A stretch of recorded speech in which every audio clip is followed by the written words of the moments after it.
ओम नमः शिवाय। नमस्कार साधको।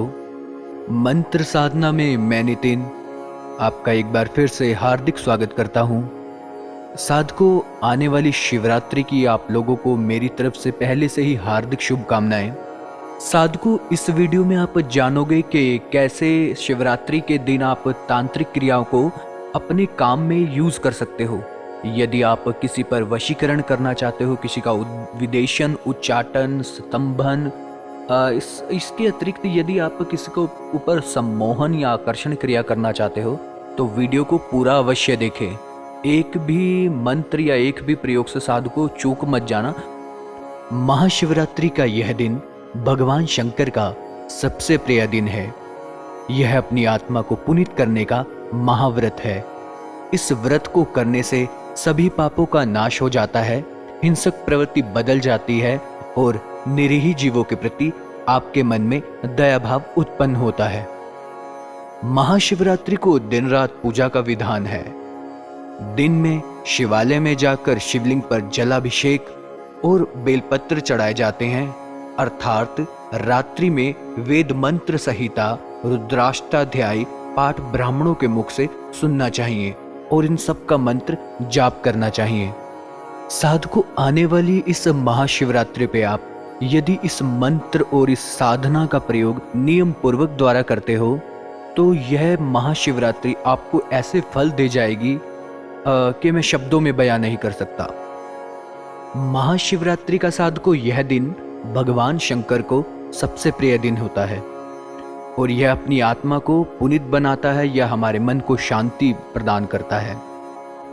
साधु को कई लोग आपने ऐसे भी देखे होंगे जो इस दिन को व्रत भी रखते हैं, जो कि बहुत ही अच्छी बात है।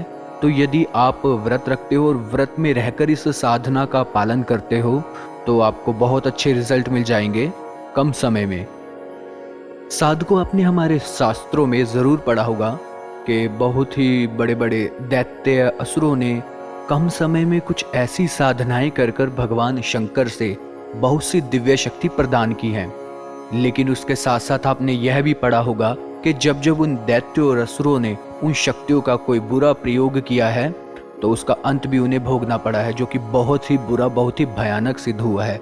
तो साधु को इससे यही सीख मिलती है कि आप कोई भी साधना, कोई भी विद्या करें या उसका क्रिया का प्रयोग करें तो उसका यह देख लें कि वह उस विद्या से किसी का कभी बुरा तो नहीं होगा। यह हो रहा है तो यह आप अवश्य देखें। साधको, इस वीडियो में मैं जो मंत्र आपको बताऊंगा बहुत से प्राचीन अघोरी और शिव तांत्रिकों ने प्राचीन समय से ही इस मंत्र का प्रयोग करते आ रहे हैं और जो बहुत ही प्रभावशाली है और जो बहुत ही अचूक सिद्ध है। जी हाँ साधको, तो मेरी आपसे अनुमति है या आप आज्ञा समझिए कि कभी भी इस मंत्र का बुरा यूज या प्रयोग मत करना। साधु को महाशिवरात्रि को यदि आप तांत्रिक क्रिया का प्रयोग करते हैं, कहने का तात्पर्य यह है कि यदि आप शिवरात्रि की रात्रि को इन तंत्र क्रियाओं का प्रयोग करते हैं तो बहुत जल्दी ही आपको सफलता मिल जाएगी। तो इस साधना को रात्रि में ही करें जैसा कि मैं वीडियो में बता रहा हूँ। साधको, और जो मंत्र है वो इस प्रकार है।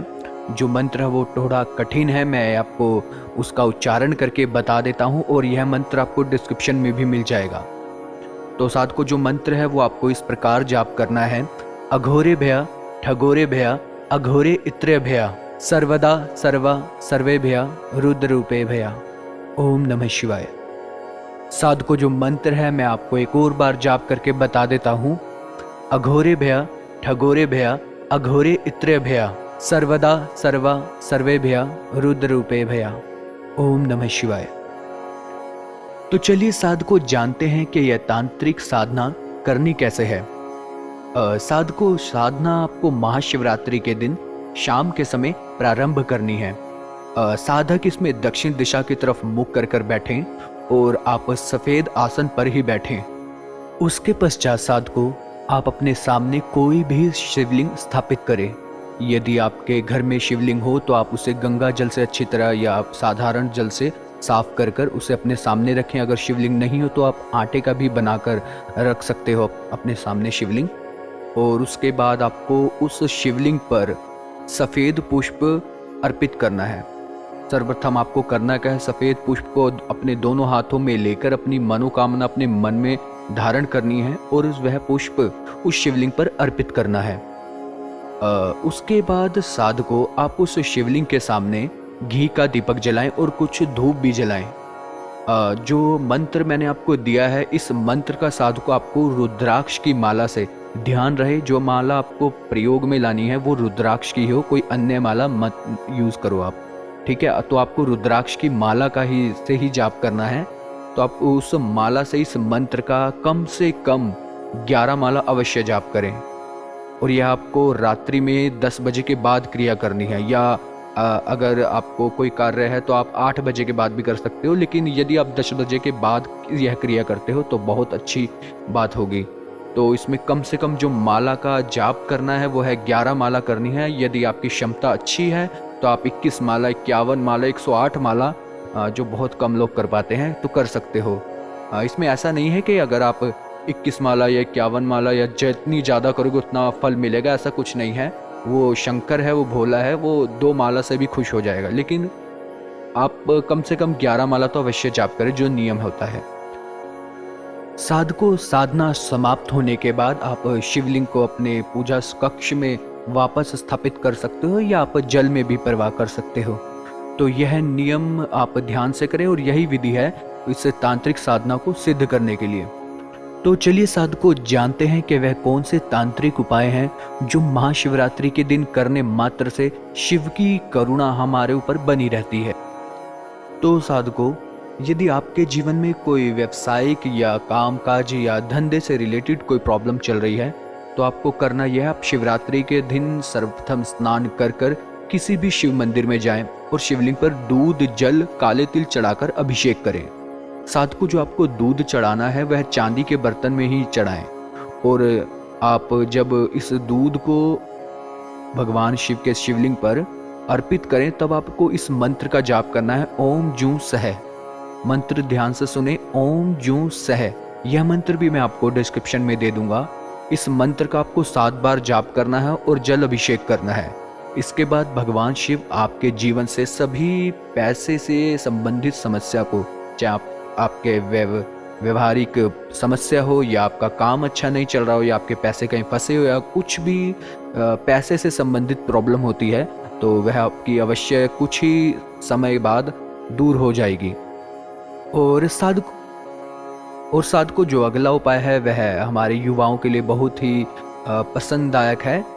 यदि आप अपने अंदर आकर्षण पैदा करना चाहते हो या सम्मोहन करना चाहते हो, अर्थात आप किसी दूसरे व्यक्ति को अपनी ओर आकर्षित खींचना चाहते हो, जैसे बहुत से लोग वशीकरण शब्द का इसमें यूज़ करते हैं, तो आपको करना यह है कि आपको शिवरात्रि के दिन आपको चांदी के बर्तन में साधारण जल लेना है और उसमें इत्र की 5 बूंदें डालनी हैं। जो इत्र की 5 बूंदें डालनी है उसमें एक एक बूंद पर आपको ओम नमः शिवाय मंत्र का जाप करके उस जल में इत्र की बूंदें डालनी है और उसमें एक गुलाब का फूल डालना है।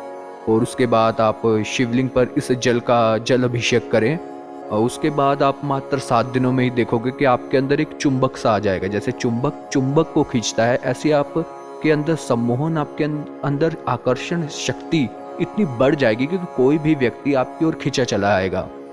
तो साधको, यही प्रयोग है जो महाशिवरात्रि के दिन यदि आप नियम पूर्वक और सफलता पूर्वक करते हो तो आपको बहुत ही अच्छे असर देखने को मिलेंगे। तो साधको, मैं आशा करता हूँ कि इस नियम और इस साधना क्रिया से आप संतुष्ट होंगे। यदि फिर भी आपको कोई चीज़ समझ नहीं आती है, आपको कुछ पूछना हो, तो स्क्रीन पर मेरा आपको नंबर दिख रहा है, आप मुझे कॉल के माध्यम से या व्हाट्सएप के माध्यम से कॉल करके पूछ सकते हैं, जो कि मैं फ्री ऑफ कॉस्ट ही आपको बताऊंगा। ऐसा नहीं है कि मैं उसके लिए आपसे कुछ दक्षिणा मांगूं। तो साधको, वीडियो को लाइक कीजिए, सब्सक्राइब कीजिए और शेयर कीजिए, शेयर ज़रूर कीजिए साधको। तो आज के लिए सिर्फ इतना ही साधको। महाशिवरात्रि की आपको एडवांस हार्दिक शुभकामनाएं।